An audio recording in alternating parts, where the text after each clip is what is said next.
What is the difference between a road and a corridor stretching through Armenia? And why has this become so important this month? This was one of the key issues discussed on August the 8th at the White House between Donald Trump and leaders of Armenia and Azerbaijan. Firstly, Armenia and Azerbaijan initialed the definitive peace treaty for the 2020 Nagorno-Karabakh War between the two nations, which Armenia lost. Armenia and the US also signed 3 bilateral memoranda, one of which is related to Armenia's Crossroads of Peace project, an initiative aimed at opening up regional communications based on country sovereignty and territorial integrity. During the meeting, the 3 nations also announced the so-called Trump Route for International Peace and Prosperity, or TRIP. This will be a road passing through Armenian territory, connecting mainland Azerbaijan with its exclave Nakhichevan via a 43-kilometer road stretching through southern Armenia. Azerbaijani President Ilham Aliyev stated that Azerbaijan has achieved everything it wanted. Armenian Prime Minister Pashinyan's reaction was also positive, reiterating that the agreement was based on the principles of sovereignty, territorial integrity, and jurisdiction.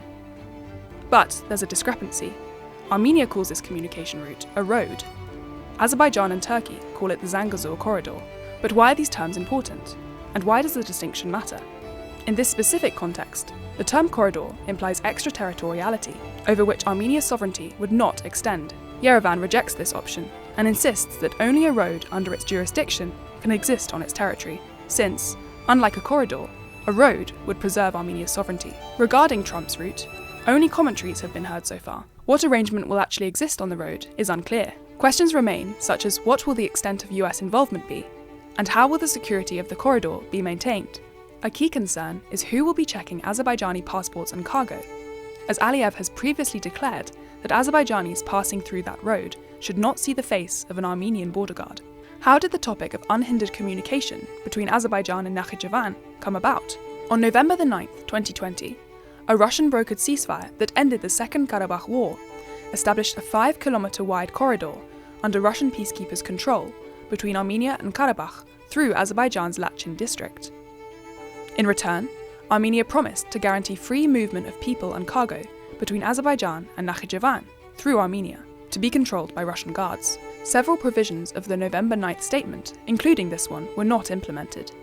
As British analyst Lawrence Browers notes, its brief 9-article format lacked necessary details, creating a gap between what it prescribed and what it described. Azerbaijan also did not keep to its side of the deal, and in December 2022 closed the Lachin corridor. The blockade culminated in the Azerbaijani offensive on Nagorno-Karabakh, an ethnic cleansing of Armenians in the region, in September 2023.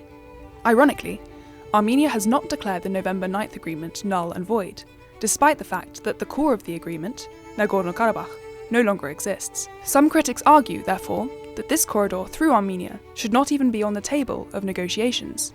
Now, after Armenia's loss of Nagorno-Karabakh, this demand for a corridor continues to remain on the Armenia-Azerbaijan settlement agenda, primarily because the threat of new military aggression by Azerbaijan against Armenia has not been eliminated. During the Soviet Union, Azerbaijan was in fact connected to its Nakhichevan exclave via both a road and a railway that ran along the Arax River through southern Armenia. In turn, Armenia connected its Megri district and the industrial city of Kapan through roads and railways passing via Azerbaijan's Nakhichevan region. These roads functioned within one single state, the USSR. Following the First Karabakh War and the subsequent road blockades in the early 1990s, these routes became non-functional. While various possibilities for passage routes through southern Armenia were put forward in the 90s and early 2000s, none of these yielded any results, and the issue was dropped until the Second Karabakh War. Supporters of the agreement say that US involvement in the Trump route does reduce the possibility of Azerbaijani military action in Armenia. However, it does not actually entail any concrete American security commitments. The Armenian government has published the 3 memoranda, but there is no mention of the Trump route, or any route at all for that matter. It is not yet clear whether the agreement was a separate document or merely a verbal one.